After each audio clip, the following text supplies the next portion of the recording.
नमस्कार, मैं सोनू कुंतल। आप देख रहे हैं व्यूज़ इंडिया की उत्तर प्रदेश की चुनाव यात्रा। चुनावों की यात्रा में सबसे अहम बात ये होती है कि आपको तरह तरह के शोर दिखाई देते हैं। एक शोर होता है जो सरकार अपने वादे करके 5 साल पूरे कर रही होती है, उसका शोर। दूसरा शोर जो विपक्ष उन पर आरोप लगा रहा होता है कि सरकार अपने वादों को पूरा करने में किस तरीके से नाकाम रही।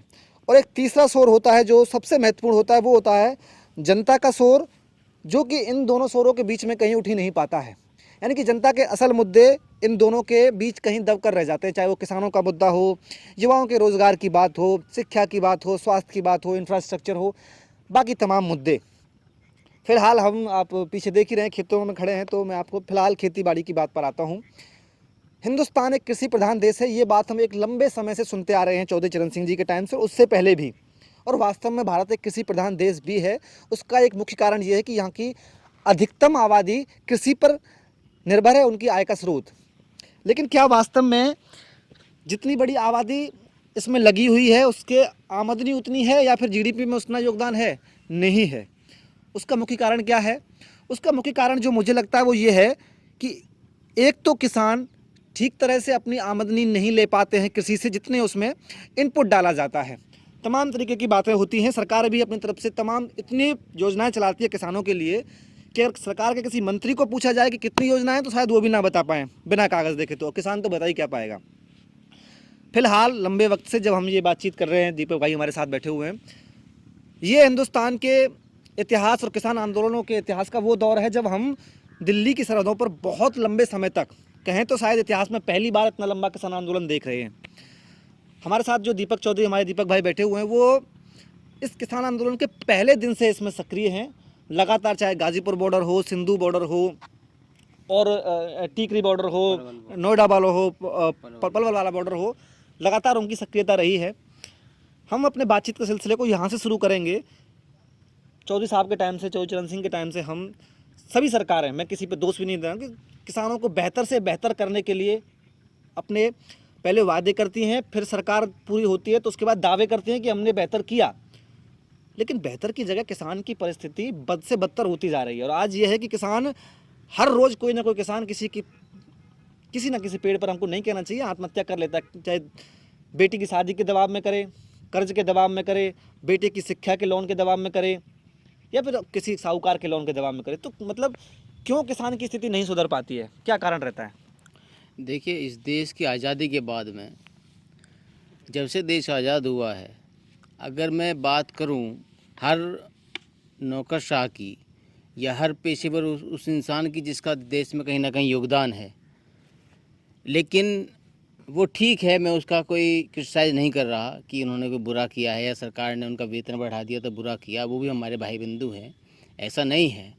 लेकिन सबसे ज़्यादा समझने वाली और सोचने वाली जो बात है वो ये है कि जिस तरीके से उनका टीए डीए हर साल अनाउंसेस बढ़ता है, जिस हिसाब से उनकी तनख्वाह निर्धारित की जाती है, हर साल उनका इंक्रीमेंट होता है, उस लिहाजे से चाहे वो केंद्र सरकार सही चाहे वो स्टेट गवर्नमेंट सही, उस लिहाजे से किसान की आमदनी तो मैं उसके अनुपात में कहूँगा तो जीरो है।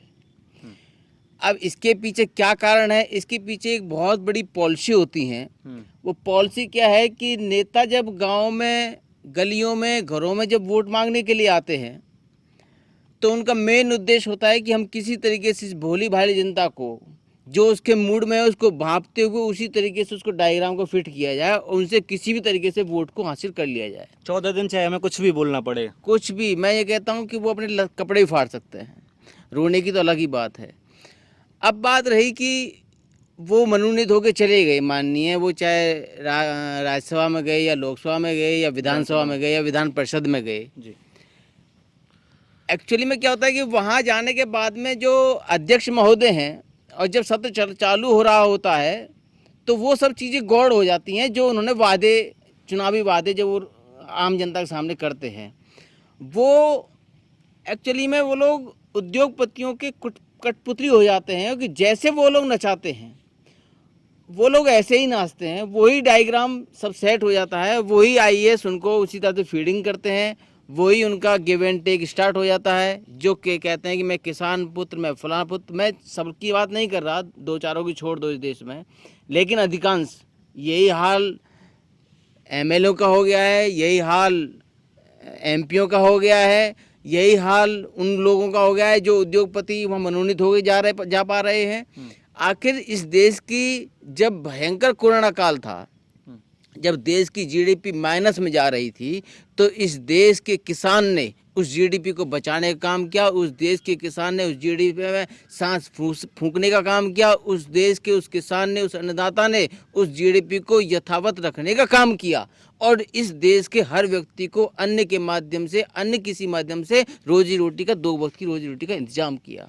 तो आखिर ऐसी क्या वजह हो पा रही हैं कि देश की नीति और रीतियाँ बिल्कुल भिन्न हो जाती हैं जीतने के बाद में? ये मैं उन लोगों से कहना चाहता हूँ जो यहाँ से चुन के जाते हैं। वो लोग भूल जाते हैं कि मैं उस माँ की कोख से पैदा हुआ हूँ, वो चाहे गरीब माँ की कोख से पैदा हुआ है या किसी अमीर माँ की कोख से पैदा हुआ, माँ तो माँ है।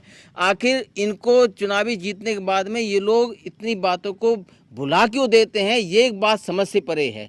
और मैं जब से देश की आज़ादी को देख पा रहा हूँ, जब सच्चे लोग थे, जब कर्मठ लोग थे, जब जुझारू लोग थे, जब कुछ करने की तमन्ना होती थी, तब वो लोग कुछ करके गए थे। जब देश आज हमारा इतना शक्तिशाली हो गया, फिर लोग इस देश को ही खाने में क्यों लूट, इस देश के नेता ही इसको खाने में क्यों लूट रहे हैं, ये मुझे समझ से परे है।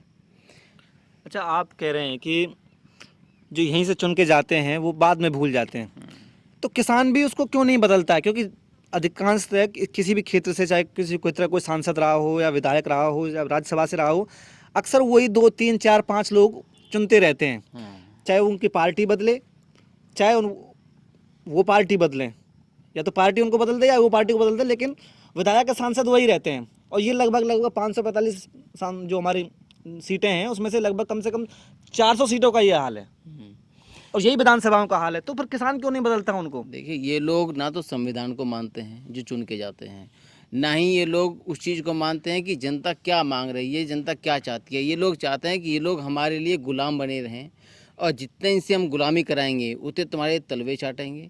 उससे बेटर है कि भारतीय संविधान जो कि बाबा साहब ने जो रचित था, उसको ये लोग संविधान की जब शपथ खाते हैं, जो माननीय मंत्री जो शपथ लेते हैं, वो लोग उस शपथ को भूल जाते हैं कि हमने उस शपथ में क्या लिखा था, क्या हमने बोला था। महामहिम राज्यपाल या महामहिम राष्ट्रपति उनको शपथ दिलाते हैं, तो उस वक्त वो संविधान को ही भूल जाते हैं, संविधान को तार तार कर देते हैं। ये सोचनीय प्रश्न है कि हम लोग जिस संविधान के दायरे में उनको चुन के भेजते हैं, उसी संविधान की वो धज्जियाँ उड़ाते हैं, और उसी संविधान को वो ताक पे रख के उनके साथ अनैतिक व्यवहार करते हैं, जो आम जनता यहाँ तक त्रस्त हो चुकी होती है। लेकिन कोई चारा नहीं हो पाता कि किधर जाएं।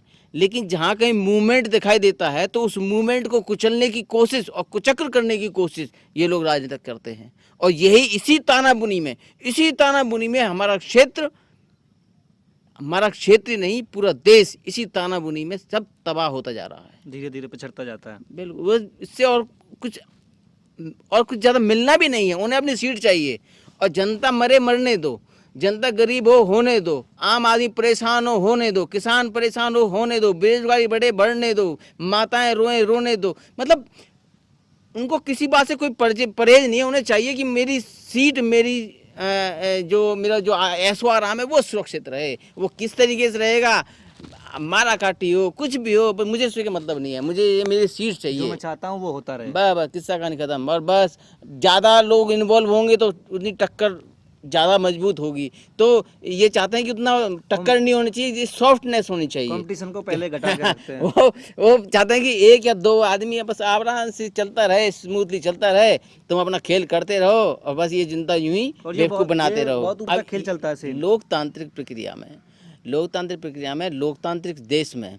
जहाँ पूरे विश्व में इस देश का डंका बजता है लोकतांत्रिक इतिहास के ऊपर, उस देश में उस लोकतांत्रिक प्रक्रिया को किस तरह से कुचक्र करने की कोशिश ये लोग राजनीति करते हैं। मैं समझता हूँ कि इनको संविधान वाकई में एक एक किताब का एक एक पन्ना पढ़ने की ज़रूरत है। ताकि संविधान को समझ सकें कि बाबा साहब भीमराव अम्बेडकर ने हमें जिस संविधान को हमें इस देश को दिया था, जिसमें भाईचारे का संदेश था, जिसमें गरीब और अमीर का कोई पैमाना नहीं था कि ये बड़ा है, ये छोटा है, जहाँ सब कुछ समान नागरिकता का संविधान में जो समानता का अधिकार, एकता का अधिकार है, अधिकार। लेकिन उसको ये तार तार कर देते हैं। बड़ा दुख होता है। दुख इस बात का भी होता है कि हमारे माताएं बहनें, जो मैं कहता हूँ कि वोट तो बड़े आदमी का भी उतना ही है, उतनी कीमत है, और एक गरीब आदमी है जो रिक्शा चालक है, जो 2 वक्त की रोजी करके अपना पेट भर रहा है, उसकी वोट की भी वही कीमत है। जब वोट की वही कीमत है तो फिर ये 2-2 संविधान, 2-2 देश में 2-2 नीतियाँ, 2-2 रीतियाँ, ये किसके लिए हैं? ये तो इनका अपने आप राजनेताओं का अपना राजनीतिक षड्यंत्र है, खुद का बनाया हुआ राजनीतिक षड्यंत्र है। संविधान कभी ये गवाही नहीं देता कि आप लोग इस तरीके का राजनीतिक षड्यंत्र करो।